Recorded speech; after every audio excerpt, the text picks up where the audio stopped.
The UN sanctions against Iran. Well, waiting in London to talk to us now is James Denslow. He's a writer on Middle Eastern politics, and he's here to discuss the consequences of the new UN sanctions, which Iran says that they really won't have any effect. They're not going to make it budge. They say the latest UN sanctions are no problem whatsoever. But could they actually have some sort of impact on Iran, do you think? Yes, I think they will. I think they're smart sanctions, supposedly, and they're not the first sanctions Iran has had on them. It's the fourth round of UN Security Council sanctions. So I think that what you'll see is a tightening up of economic conditions, of weapons trading, of financial relationships between the outside world and Iran.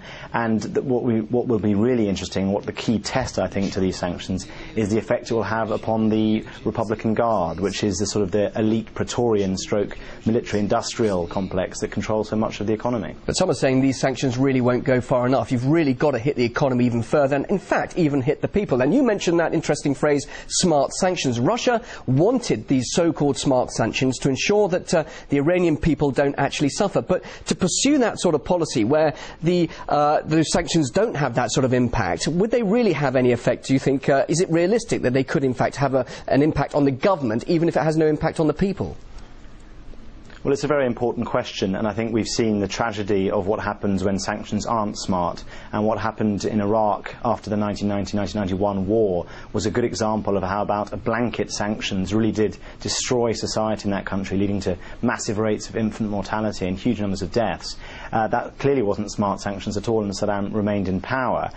Smart sanctions, I think the Russians have been very clear on this, have to target those who are responsible for the intransigence around the nuclear program. It's a very specific issue, this. It's not punishing Iran for the very sake of it.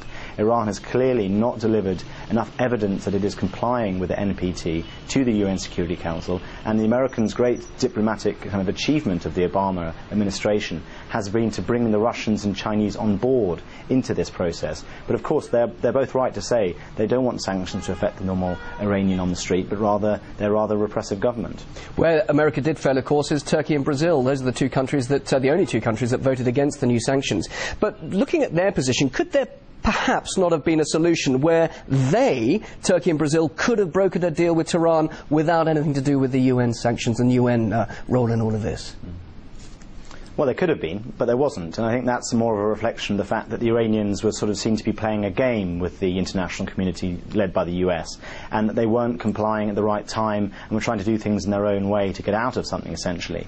I think that the Brazilians and the Turkish effort shows you how sort of powers that haven't traditionally been key in the Middle East are suddenly coming to the front. But I think, in essence, that the Iranians have lost, or not lost, but the relationship they have with China and Russia, which is far more important than the very isolated relationship it has with the Americans, has been damaged by these sanctions. Now, the Russians today have come out in slightly contradictory terms concerning the sale of advanced weaponry to Iran. Although the sanctions are sort of cutting down on this, the Russians are still saying that surface-to-air missiles that can be used defensively will be sold to Iran. So clearly, we've not seen quite yet what this really means to the Chinese-Iranian and the Russian-Iranian relationship. But nevertheless, despite that proviso, Russia is on board voting for those sanctions against Iran. And you did mention this relationship between the two countries. Do you think it could have a long-term effect, bearing in mind the amount of trade between the two? And of course, Russia's been involved in the nuclear development of energy, the energy development of the nuclear power in Iran.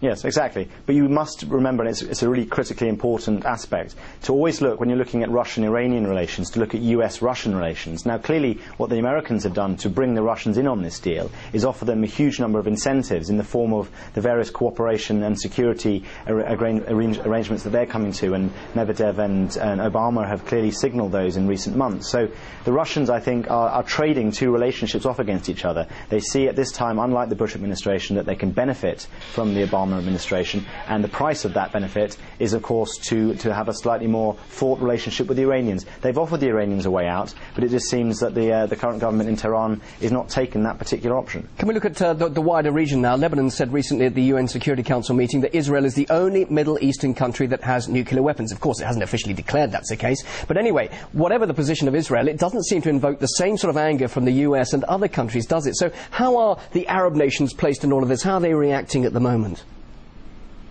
Well, the Arab nations aren't particularly well led in the sense they don't speak with one voice, and it's particularly interesting that Lebanon, a country which hosts Hezbollah, which is seen as one of Iran's most potent sort of foreign policy tools, didn't vote against this resolution but rather abstained from it entirely, which reflects the rather Janus nature of the Lebanese state. I think the fact remains that Israel is not a signatory to the Nuclear Non-Proliferation Treaty, whereas Iran is. Now, there's 4 countries in the world that aren't signatories to the NPT, and 2 of those are considered to be particularly, well, I'd say 3 perhaps, Pakistan, India and North Korea, considered to be rather rogue states. Iran has to realise the benefits of whether it stays in the NPT or leaves it, and clearly that's a threat that it has been talking about since these sanctions were voted for by the UN. Just finally, James, elements of this are very reminiscent, of course, of what happened in Iraq. Do you think things could go a lot deeper now and the row could perhaps escalate into a military one? It is something that people do speculate on now. Yes, well, there's always been that potential, and there's been a steady build-up of the military presence in the Gulf and options on the table vis-à-vis Iran. So, unfortunately, I think the difference, or the difficulty for people sitting at home, is to realise that with the Iraq war, things moved very, very quickly, and suddenly we were at war without much to say. Whereas I think with the process vis-à-vis Iran is a much slower build-up. Things are moving through institutions and happening in a far slower nature, and we could find ourselves essentially sleepwalking into a conflict, and that's something we should all be very wary of. James Denslow, fascinating to hear what you have to say. Thanks so much for joining us live in London, a writer on Middle East politics. Thanks for giving your thoughts here on RT.